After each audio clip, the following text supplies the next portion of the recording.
Auto rickshaw বন্ধ করতে গেলে আগে ব্যাটারি বন্ধ করতে হবে জায়গা মতো। আমাদের গাড়ি যদি বন্ধ হয় চুরাই ছিনতাইকার মারামারি প্রতিনিধি হইব, কেউ আটকায় রাখতে পারবো না, বাংলাদেশে কেউ আটকায় রাখতে পারবো না।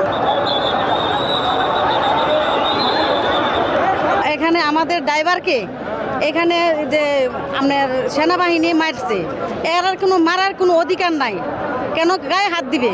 কিন্তু আমাদের এখানে আমরা গরিব মানুষ, আমরা এটা করে খাই, আমাদের এটার জন্য আমরা রাস্তায় নামতেই পারি। আমাদের এটা দিয়ে মা বাপ চলে, ছেলে মেয়ে চলে, সন্তান চলে, আমাদের লেখাপড়া চলে ছেলে মেয়েদের, তা আমরা কী খাইয়া চলবো?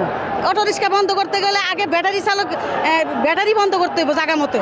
আপনি চায়নার থেকে ব্যাটারি বন্ধ করেন, আর এখানে মনে করেন জায়গায় যে পাসগুলো তৈরি এটি বন্ধ করেন।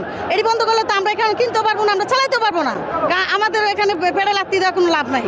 কিন্তু আমাদের দাবি, আমাদের যদি কোনো রিক্সা বন্ধ করতে হয় তাহলে আমাদের পদ্ধতি দেখাই দিতে হবে, আমাদের চাকরি বাকরি দিয়ে দিতে হইব, আমরা কীভাবে চলতে